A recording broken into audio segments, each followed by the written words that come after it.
Amigas y amigos que me han estado siguiendo en este recorrido por la historia de la música clásica, sean bienvenidos a esta última etapa donde quiero hablarles un poco acerca de la música moderna.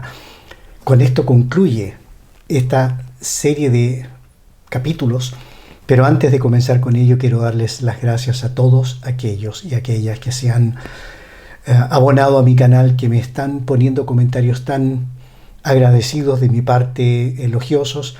Es la mejor recompensa, es el mejor pago que se puede decir tengo a este esfuerzo de promover la música clásica y de compartir con ustedes una pasión que me ha venido acompañando durante toda mi vida. Dicho esto, comienzo entonces con el último capítulo de la historia de la música clásica, para lo cual voy a seguir el mismo esquema de las veces anteriores. Abordaré algunos hechos históricos, algunos aspectos de orden tecnológico, luego hablaré del desarrollo musical y muy brevemente algo sobre los instrumentos musicales de la época, porque ahí no hay grandes innovaciones como lo ha habido en las épocas pretéritas.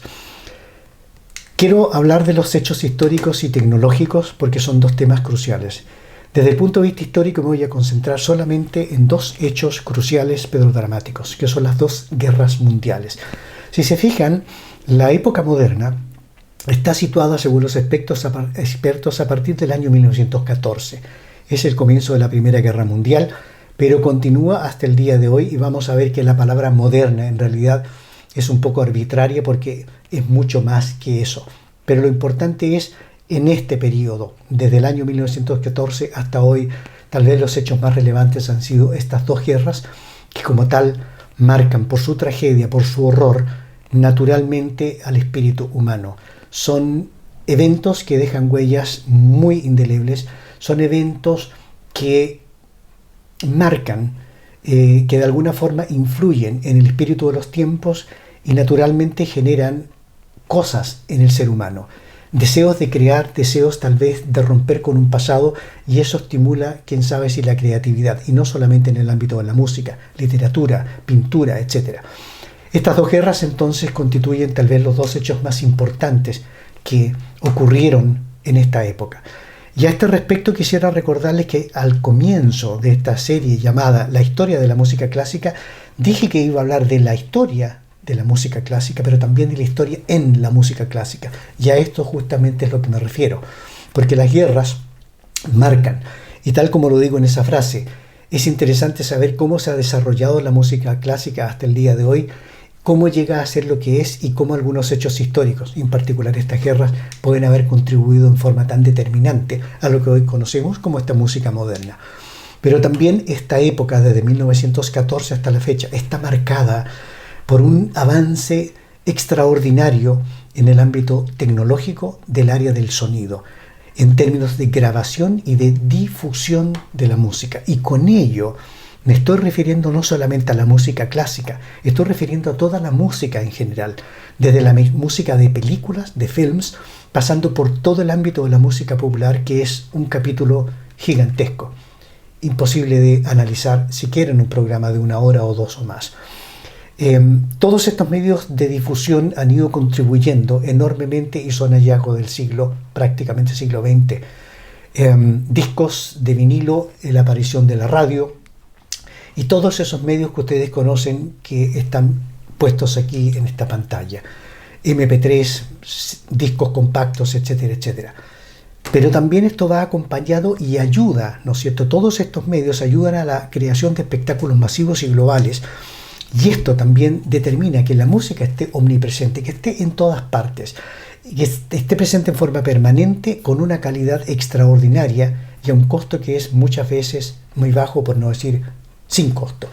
Esto no significa forzosamente que nosotros estemos apreciando lo que se nos está dando, porque nuestros tiempos son tiempos muy diferentes.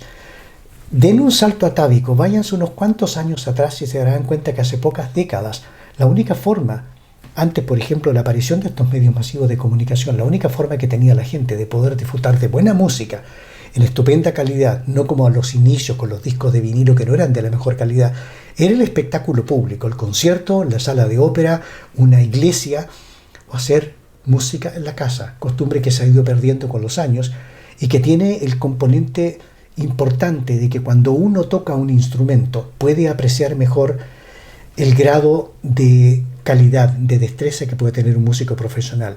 Eso se pierde cuando uno no toca un instrumento o no ha intentado hacerlo.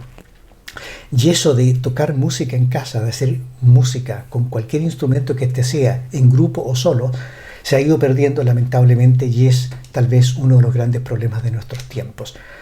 Aquí está el ejemplo más dramático, más patente, el teléfono celular. En ese teléfono que ustedes pueden ver ahí, o cualquiera, ustedes pueden almacenar más discografía que la del millonario más grande que puede haber habido hace 50, 60 años atrás, que las podía tener en su casa. Es imposible. Y en cambio ese teléfono lo tiene todo para ustedes, con la gran ventaja de que pueden tener el sistema de streaming en el cual pueden ir comparando grabaciones para ver cuál es la que más les satisface. Y eso es un privilegio en nuestros tiempos. Otro detalle interesante y que no tienen que tener, que es bueno que lo tengan presente, si nosotros hacemos un análisis, estamos hablando de la época moderna como un periodo que dura ya más de 100 años. Si es que comenzó en 1914, estamos excedidos de esos 100 años.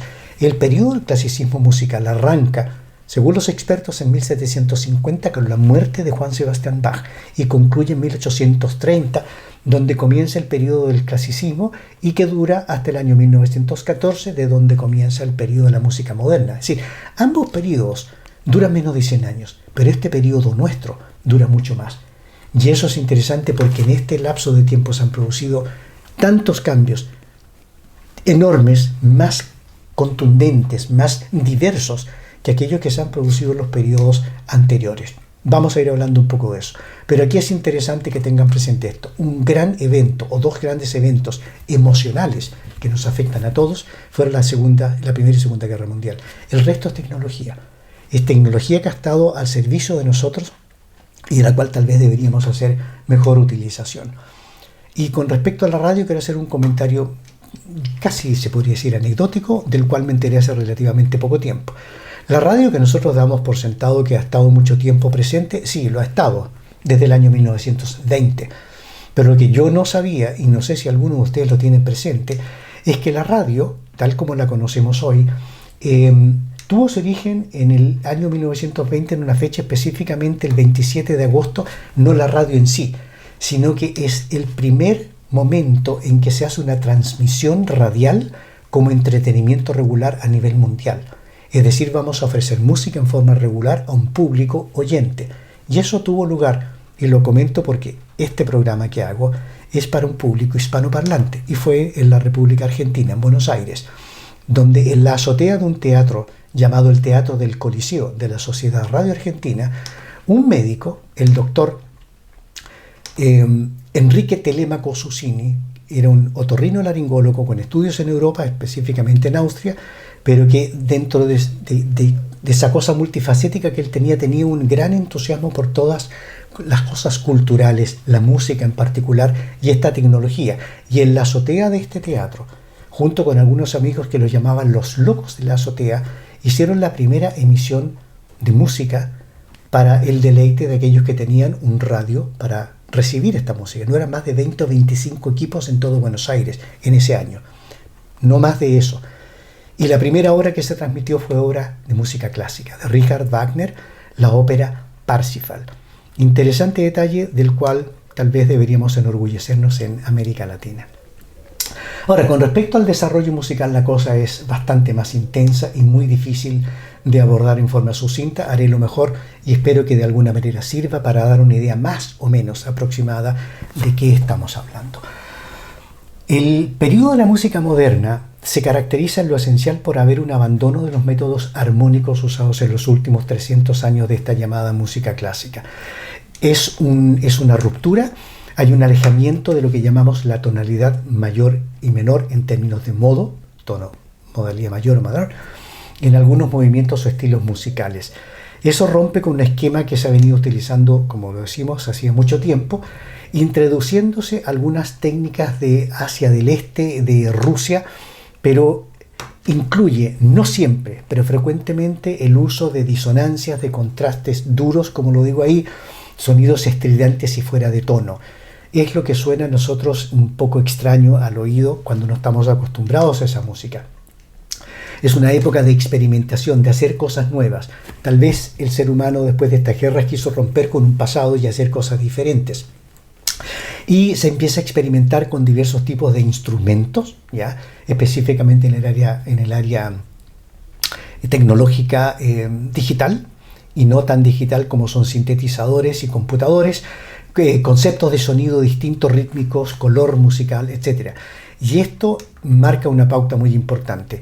Es importante también que ustedes tengan presente que esta música moderna no es solamente interpretada, por supuesto, con equipos como un sintetizador electrónico, sino que mucha de esta música se toca con los instrumentos tradicionales que hemos venido conociendo a lo largo del tiempo.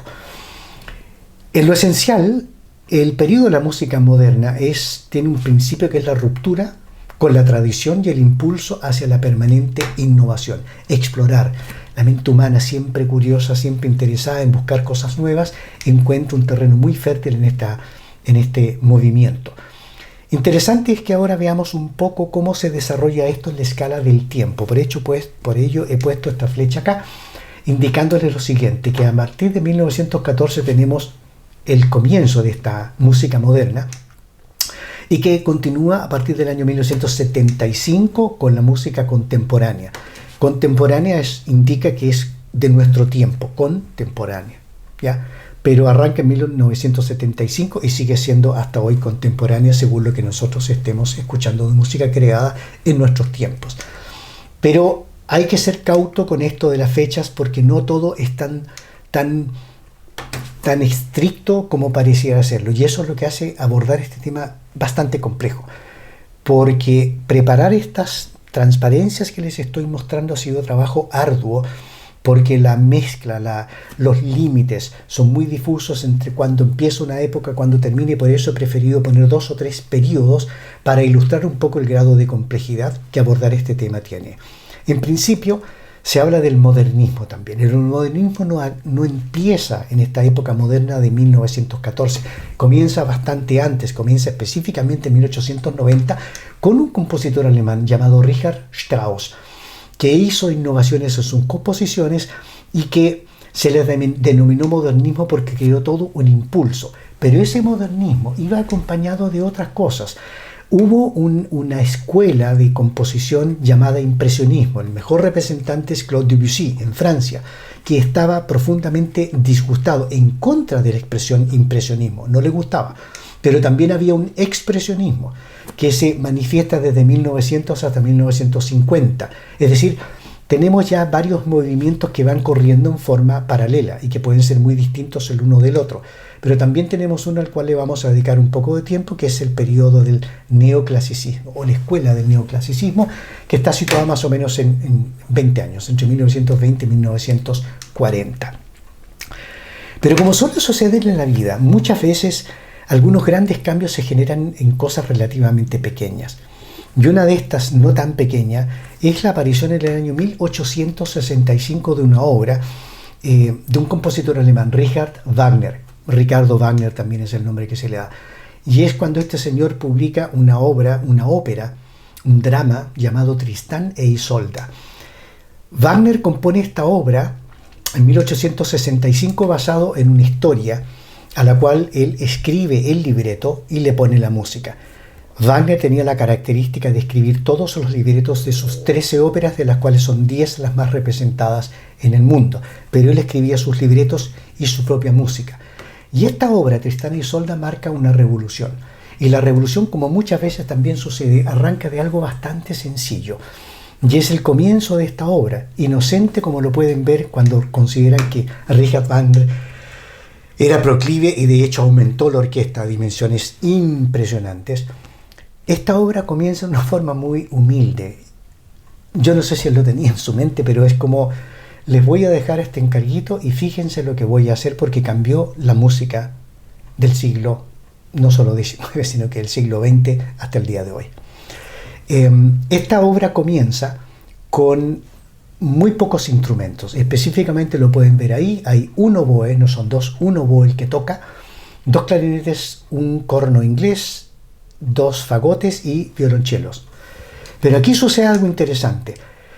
Se produce la conjunción de 4 tonos, ¿ya?, que están marcados ahí. Y eso se llamó el acorde de Tristán.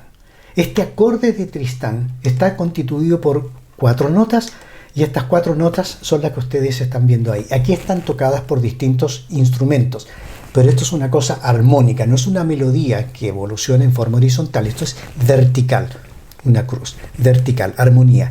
Y estas 4 notas se conocen como el acorde de Tristán. Las notas son Fa, Si, Re sostenido y Sol sostenido. Les explico y les comento que para aquellos que están interesados en este tema y que tal vez saben un poco más, esto también se puede expresar de otra forma, en una forma enarmónica, que se llamaría donde está Fa, Do bemol, Mi bemol y La bemol. Verán luego por qué les hago este alcance. Lo importante es, este acorde de Tristán no es en sí inusual. Las notas no lo son, porque este acorde fue utilizado por muchos compositores antes y después de Richard Wagner. Pero lo interesante de este acorde, lo que lo distingue, es la inusual relación que tiene con las tonalidades implícitas en su entorno. En otras palabras, cómo se relaciona, para dónde va el acorde, porque necesita una resolución. Y vamos a hablar luego de qué es esa resolución con un ejemplo un poco, tal vez, burdo, banal, pero creo que lleva al punto. Es decir, ¿qué hace este acorde? ¿Dónde nos pone y hacia dónde nos lleva? Y eso es lo que caracteriza a este acorde, que suena, que genera una sensación, lo vamos a escuchar varias veces, de inquietudes. Es raro. ¿Qué es lo que sucede? Vamos a escucharlo ahora con la orquesta. Está reducido, por supuesto, como si lo estuviéramos viendo en un piano, pero lo que van a oír es una orquesta. Y solamente tengan presente 2 cosas. Aquí hay un mundo de información englobado en 4 o 5 compases. Partimos en forma muy suave desde el punto de vista dinámico, en volumen muy bajo, luego avanza, vuelve a disminuir, se incrementa el volumen y baja, luego hay una pausa, lo vamos a escuchar más adelante, es decir, hay un mundo de ello, pero sí quiero que sepan que este trocito musical que van a escuchar, esta pequeña frase, es tal vez la frase musical más estudiada y más analizada de la música clásica. Escúchenlo.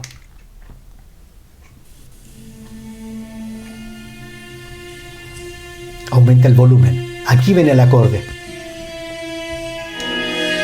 Ese es el acorde de Tristán, que ahora desaparece. Se va para otra parte, pero no sabemos hacia dónde se va. Y eso es lo increíble. Esto es lo que hizo Richard Wagner. Otros compositores, como se los digo, Mozart, Spohr en Alemania, Chopin, Franz Liszt, todos usaron este acorde, pero no todos hicieron lo que hizo Richard Wagner. Quiero mostrarles un ejemplo. Beethoven. Ludwig van Beethoven, o Beethoven como decimos nosotros, tiene una sonata para piano conocida como La Casa. Yo les voy a mostrar, en este recuadro lo van a ver, hay 4 notas en rojo, en el último compás de estos 4 que van a ir. Van a escuchar, y yo les voy a marcar con un rectángulo rojo, cuando se escucha el acorde de Tristán. Y luego lo vamos a repetir para que ojalá se lo graben un poquito en la mente para que vean en qué consiste. ¿Y por qué se los digo? Porque en más de alguna oportunidad yo he hablado en público, en alguna charla sobre el tema, y despierta mucho interés. Pero ¿cómo es el acorde? La gente espera algo excepcional. En sí no es excepcional. Lo interesante es lo que se puede hacer con él. Escuchen esta maravillosa, este trocito pequeño de esta sonata de Beethoven. Aquí está lo que yo les había dicho. Este acorde, valga la explicación, está expresado en la forma enarmónica, distinto de como se los dije al principio. ¿Se acuerdan? Fa, Do bemol, Mi bemol, La bemol. Por eso les quería hacer la salvedad de que esto no siempre se describe con las mismas notas. Escuchen la música ahora.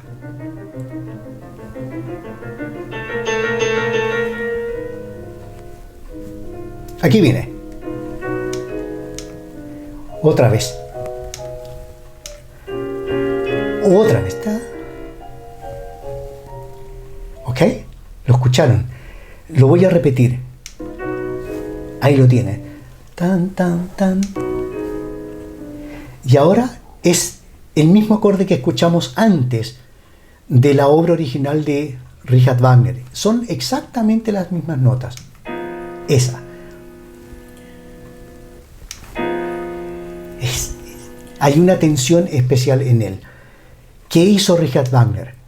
Wagner, esta cosa inusual del acorde, esta cosa ambigua que tiene este acorde, es algo que Wagner utilizó para desarrollar algo muy importante. Y aquí quería llegar con esta conversación. Wagner no se quedó en la ambigüedad de este acorde. Lo que hizo fue tomarlo y llevarlo a otra parte y no terminar prácticamente nunca con él. Cada vez que en la ópera aparece el acorde de Tristán, está asociado con algo que está sucediendo en el escenario, con el personaje, con Tristán u otra circunstancia. Pero él no lo resuelve.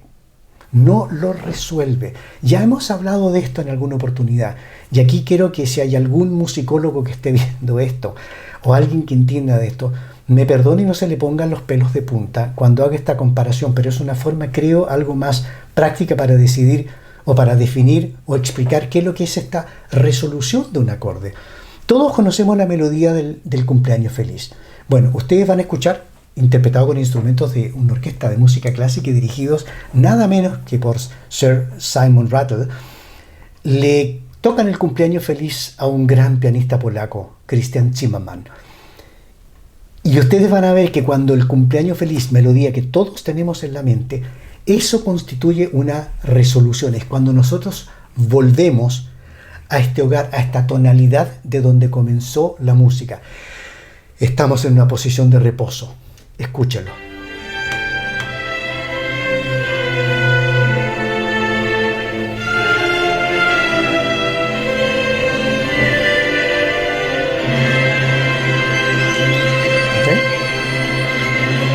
Ahí terminó, ahí llegamos, ahí se resolvió este acorde. Bueno, eso es exactamente lo que Richard Wagner no hace con este acorde mientras este está sonando durante toda la ópera. Evidentemente, cuando termina el primero y el segundo acto, claro que sí resuelve, pero no el acorde. Es otra música la que termina para hacer la pausa y seguir el otro acto. El acorde se resuelve una sola vez y es al final de la ópera, 4 horas y media después de su comienzo.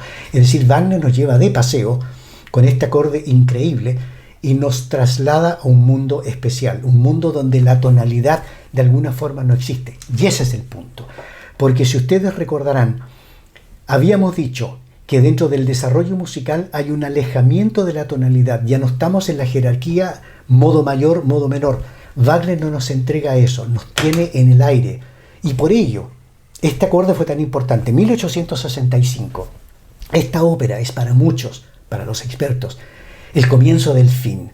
¿De qué? De la armonía convencional de la cual veníamos hablando durante siglos y de la tonalidad. Y consideran que esta música establece la base de la dirección que tomará la música clásica en el siglo XX. Esa es la importancia de este humilde acorde y la forma en que una persona con genio es capaz de hacer de este trocito de música que muchos otros compositores tenían en la mano, cómo lo lleva a algo tan grandioso. Al respecto les quiero hacer una recomendación, amigas y amigos. Vayan a YouTube también y vean al director de orquesta inglés Antonio Papano. Tiene un video cortito, 5 minutos, donde habla del acorde de Tristán y lo explica en forma magistral al piano. Se los recomiendo porque ahí van a entender, además en una forma muy amena, graciosa y erudita, cómo explica cómo este acorde realmente nos lleva en un viaje increíble. Él dice, este es el acorde que nunca se resuelve, ¿se acuerdan? No está esa resolución, sí se resuelve al final. Es simbólico del amor que nunca acaba, pero también es simbólico del amor que siempre, del dolor que siempre continúa. Es decir, ese es el drama de Tristán e Isolda, ¿ok? Y ese es el punto. Eso es lo valioso, lo maravilloso, lo increíble de esta obra que solamente se las puedo recomendar. No es fácil, es una obra muy densa, es una obra pesada, pero tiene momentos que son absolutamente maravillosos. Y para que sepan cómo termina, él explica al piano este acorde, pero también les muestra cómo se resuelve. Y esto quiero que lo escuchen porque seguro que todos ustedes van a tener la sensación de ahora esta obra terminó. Y así termina la ópera. Escúchenlo.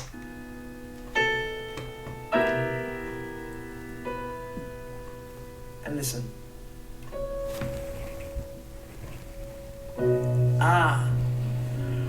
Ahí está. Esa es parte del maravilloso mundo de la música clásica. Ustedes se preguntarán por qué me entusiasmo, no solamente porque Wagner es uno de mis compositores favoritos, sino porque esta música ha sido utilizada por muchas otras personas para distintos fines, no siempre buenos, algunas veces geniales. Ya sabemos, por ejemplo, que la cabalgata de las Valquirias, de la obra La Valquiria, parte de la tetralogía El Anillo del Nibelungo de Richard Wagner, ha sido usada y mal utilizada por razones bélicas, Apocalipsis Now, etc., lamentablemente. Pero esta música, Tristán e Isolda, ha sido utilizada magistralmente en la película Melancolía. Vean, por favor, el inicio, el tráiler de esta película, la invitación a verla. Ahí la tienen.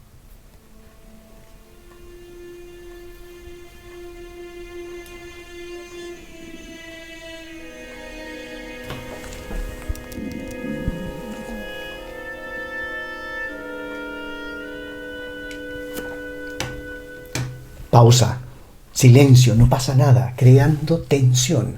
Recién ahora viene la música.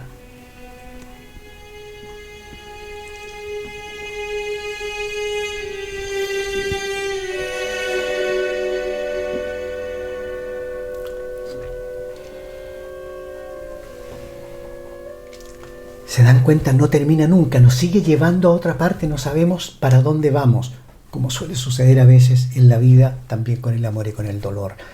Pero Franz Liszt, fíjense ustedes, es un portento de la música no suficientemente bien apreciado, no solamente en sus composiciones musicales, sino también en su aporte como pedagogo, como técnico del piano.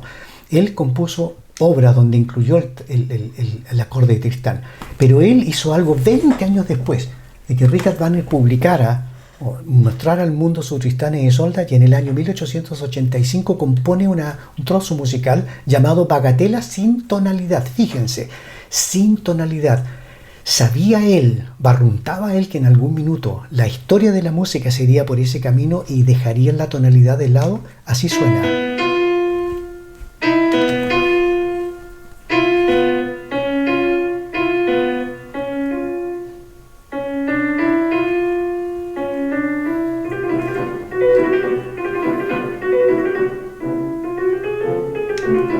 No sabemos para dónde va, pero fue un aporte. Segunda parte acerca de qué hay dentro del mundo de la música moderna. Bueno, tenemos esta música contemporánea que amerita echarle una mirada porque aquí pasan cosas también. En la música contemporánea hay un sinnúmero de tendencias de escuelas y solamente les muestro algo. Existe el dodecafonismo, serialismo, micropolifonía, minimalismo y postminimalismo, neotonalismo, nueva simplicidad, nueva complejidad. Amigas, amigos, el cielo es el límite. La mente humana es inagotable en estos aspectos y esta presentación no tiene que ver con un análisis de qué se tratan estas cosas. Simplemente quiero decirles, esto es parte de la historia de la música clásica, ¿ok? Pero importante dentro de este capítulo es, antes de la contemporaneidad, que hablemos un poco del neoclasicismo. Ya se los mencioné en su momento atrás. Este es un periodo realmente hermoso. Es una corriente estética que tiene lugar entre los años 1920 y 1940, es decir, más o menos entre las dos guerras mundiales. Se caracteriza porque busca retornar a los cánones de composición del periodo del barroco y del clasicismo musical, particularmente la llamada Primera Escuela de Viena, cuyos tres principales representantes eran Haydn, Mozart y Beethoven. No significa que no hayan otros compositores, lo vamos a ver más adelante, pero ellos son los más importantes representantes, los tres llamados de la Escuela de Viena. No obstante, Haydn y Mozart ser vieneses, ser austríacos, Beethoven era alemán, pero gran parte de su vida musical la desarrolló en Viena y por ello el nombre de incorporarlo a él dentro de la Escuela de Viena. En este tipo de música del neoclasicismo se busca un balance diferente, más orden, más claridad, economía y emociones contenidas. Es música muy grata de escuchar, se privilegia la intelectualidad por sobre las emociones. Hay grupos instrumentales son más pequeños, no está esa orquesta enorme de Gustav Mahler o de Anton Bruckner o de Richard Wagner, Richard Strauss. Son grupos musicales más pequeños y es música grata de escuchar, pero no está exenta de cosas diferentes, como por ejemplo disonancias fuertes. también hay que tener cuidado con estas definiciones y te quiero ser cauto. No es que las disonancias se usen en esta época, las disonancias se han usado muchísimo antes también. Hay muchísimas obras de Schumann, Mozart tiene incluso una sonata llamada Disonancias. Es decir, estamos hablando de cosas que se repiten, pero aquí tienen un énfasis, es un énfasis diferente. Y eso es una gran característica. Quien creó esta escuela del neoclasicismo es el ruso Igor Stravinsky, que arrancó con una obra llamada Pulcinella, que se asume que es un arreglo de obras napolitanas del siglo XVIII pertenecientes a un compositor italiano, Giovanni Battista Pergolesi. Pero él no se quedó en esta obra, por supuesto que compuso muchas otras seguramente conocidas por ustedes, el Pájaro de Fuego, la Consagración de la Primavera, etcétera, etcétera. Pero su periodo de neoclasicismo ya llega a su fin y se va por otros derroteros. Una de las obras que marca este final, aunque fue compuesta en 1951, ya, como lo vimos, el neoclasicismo se sitúa entre 1920 y 1940, fue una ópera llamada El Progreso del Libertino, traducido al castellano también como La Carrera del Libertino. The Rake's Progress es el nombre original de la obra en inglés, que él adaptó como ópera. ¿Quiénes son los representantes del neoclasicismo? Innumerables, y no solamente en Europa. Tenemos, por ejemplo, abajo a Silvestre Revueltas en México y hay otros en otros continentes también. Pero mayoritariamente son representantes europeos los que nos interesan en este momento.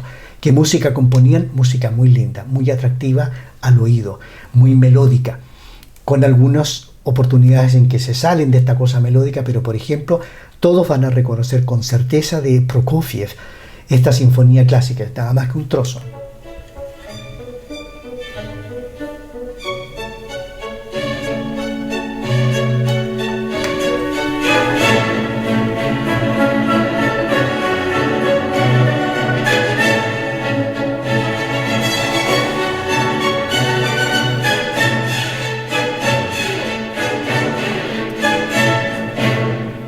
Ok, ahí lo tienen, uno de los tantos ejemplos. Otro ejemplo magnífico de la música neoclásica, pero que no lo vamos a escuchar ahora, sino que lo vamos a ver, espero, si me acompañan en mi próximo programa, en mi próxima entrega, que será dedicada al tema de la orquestación e instrumentación, es decir, donde vemos al genio creador del compositor escogiendo instrumentos musicales para formarlos, para estructurarlos en forma orquestal. Y es ahí donde aparecen no solo los instrumentos, sino que la idea musical del compositor, la imaginación, el genio, en otras palabras. Capítulo apasionante, por lo menos para mí, espero que lo compartan también conmigo. Ahí vamos a escuchar algo, por ejemplo, de La tumba de Couperin. Seguimos. Habíamos visto en el desarrollo musical que está la primera escuela de Viena, obviamente porque hay una segunda, y ese es el punto. La primera escuela de Viena ya vimos qué representantes tiene, pero también están Antonio Salieri, Franz Schubert, pero esta segunda escuela de Viena es algo completamente distinta. Es una escuela que tiene su periodo en la primera mitad del siglo XX y tiene tres grandes representantes, pero hubo naturalmente otros más. En ellos está Arnold Schoenberg. Arnold Schoenberg, Alban Berg y Anton Webern, los tres austríacos, de ahí segunda escuela de Viena, y donde veremos que Arnold Schoenberg es una persona que causó una revolución gigantesca. Schoenberg era un devoto de Richard Wagner, en su estilo cromático de componer, o sea, con mucho colorido, con muchas notas musicales. Pero él derivó y abandonó esa escuela porque él no quería que existiera una jerarquización, que no fuera la jerarquización de la tonalidad en modo mayor o modo menor. Él derivó en la atonalidad, o sea, eliminemos esta tonalidad, y derivó posteriormente a la dodecafonía. Vamos a definirla muy brevemente como un sistema musical de composición con 12 tonos, de ahí dodecafonía, 12 tonos, en que estos tonos están solo relacionados entre ellos, pero no tienen una posición jerárquica. Es como música políticamente correcta, donde no hay jerarquización, donde no hay estos niveles. Y eso, por supuesto, que genera una música que es muy, muy diferente.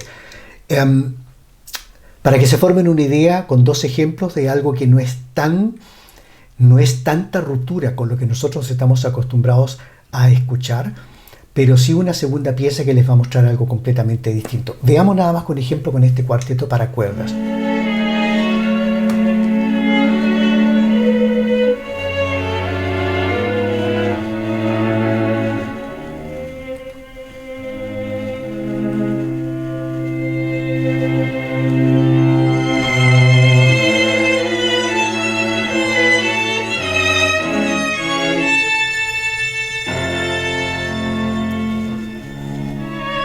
ahí empiezan a suceder cosas a las cuales nuestros oídos no están acostumbrados. Con el Cuarteto de Vientos, opus 26, tenemos otro ejemplo.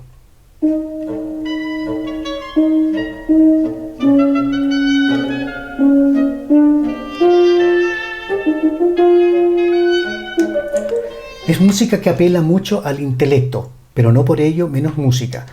Hablamos de sus dos grandes pupilos, de los cuales derivaron otros. Tenemos a un lado a Alban Berg, luego tenemos a Anton Weber. Cada uno de ellos tuvo obras magistrales, no son fáciles de entender, se los recomiendo. Escuchar con calma una y otra vez, porque de lo contrario va a pasar, no se van a poder tal vez entusiasmar a de buenas a primera. Wojciech es un gran ejemplo de ello, lo mismo que otras obras de Anton Weber. En todo caso, música que no es para mirarle menos, pero es música que requiere un approach, una manera distinta de escucharla. Es interesante mencionar que Arnold Schoenberg fue más allá de su dodecafonía y derivó en el llamado serialismo, que es otro capítulo enorme donde es la dodecafonía llevada a otro nivel, sobre todo con alteraciones más fundamentales en el aspecto rítmico de la música. La cantidad de representantes del serialismo es enorme, pero solamente quiero mencionar algunos personajes. Uno de ellos es Olivier Messiaen, un francés que era un devoto de la naturaleza y tiene obras que una de ellas la denominó Los pájaros, por alguna razón. Tenemos a Pierre Boulez, que no solamente era compositor, sino un extraordinario director de orquesta que tiene muchísima música. Como digo, no es una música fácil de entender, es más intelectual que otra cosa, y música que tal vez no despierta las emociones que muchas veces la música clásica tradicional, por decirlo de alguna forma, sí despierta. Un ejemplo del serialismo musical lo tienen en un compositor alemán, Karl-Heinz Stockhausen, de la ciudad de Colonia, cerca de donde yo vivo, donde les quiero hacer escuchar solamente un trozo de su pieza para piano número 10.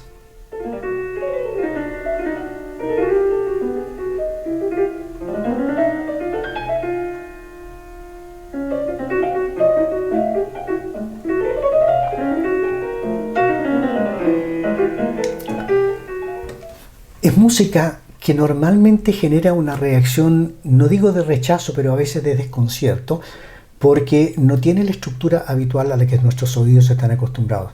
Pero es música que no es fácil de entender, pero tampoco es fácil de ejecutar. Requiere mucho virtuosismo, y si han puesto sus manos, algunos de ustedes, en un teclado y tratado de tocar piano, van a darse cuenta de lo difícil que es tocar algo como lo que acaban de escuchar. Pero que hay un detalle que me ha complicado un poco para esta presentación, pero he decidido mostrarlo de cualquier forma.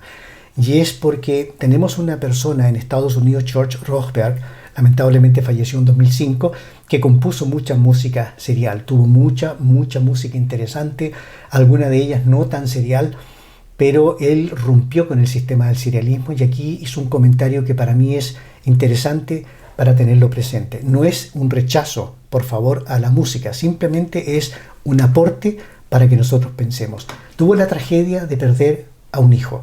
Se le murió un hijo y tras la muerte de ese chico muy joven, creo que 14 años tenía, dejó de componer música en el estilo serial debido a que él confesó que la música serial no le permitía expresar el dolor que tenía.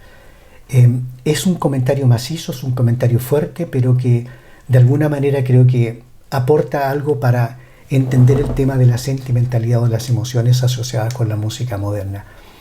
Pero fíjense, dentro del neoclasicismo, para volver un poco a esta cosa más romántica, hay obras que son de compositores clásicos y que a veces se escuchan en forma muy popular sin que nosotros sepamos que son música clásica. Es el caso de Dmitri Shostakovich, que tiene este maravilloso segundo vals, estoy seguro que todos conocen, y si no lo conocen o lo identifican como música clásica, aquí lo tienen.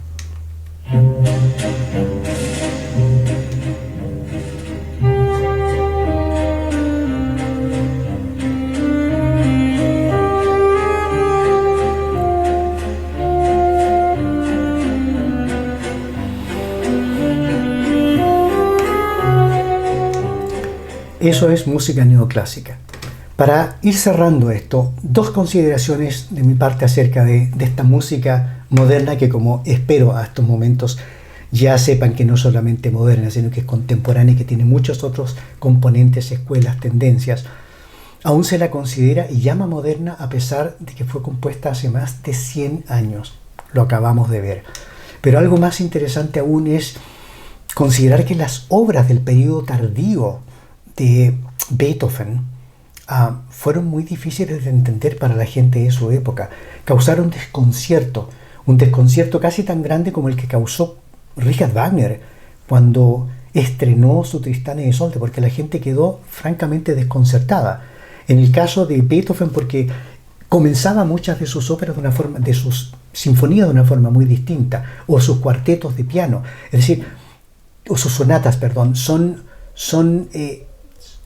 cambios que en su momento fueron rechazados, pero poco tiempo después fueron aceptados.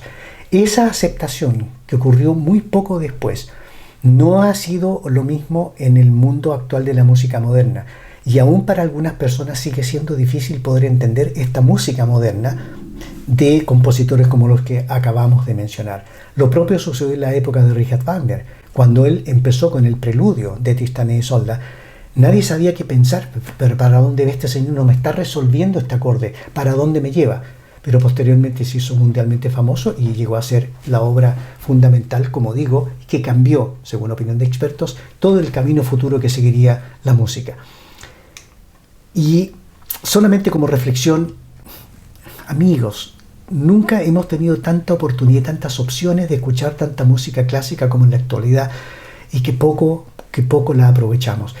Ese es mi lema, ese es mi deseo, de que ojalá todos pudiéramos disfrutar más de ello, porque esta música realmente aporta algo maravilloso. Tenemos todo al alcance de la mano y hay que hacerlo pronto. La vida es breve. Y la pregunta es, ¿por qué seguimos escuchando música compuesta hace siglos? Es una pregunta que muchos se hacen. La converso con mi profesor de piano, con otros. ¿Por qué? ¿Por qué nosotros tenemos la tendencia a preferir música que por alguna razón nos afecta más que música a menudo compuesta en nuestros propios tiempos? ¿Qué tiene esa música? ¿Armonía? Tal vez estas jerarquías diferentes, no lo sé. Y para despedirme de ustedes y esperando que me sigan acompañando en estas entregas, quiero cerrar esto con una obra musical maravillosa de Johann Sebastian Bach. Juan Sebastián Bach. Es El aire en la cuerda en sol. Es una música compuesta hace muchísimos años. La versión que ustedes van a escuchar, y la más popular, no es la versión que compuso originalmente Johann Sebastian Bach. Es un arreglo orquestal de un violinista fantástico de la época posterior a él, específicamente del siglo XIX, August Wilhelmy, un alemán. Y con esta música me despido, esperando que esto les haya gustado y esperando verlos pronto. Muchas gracias.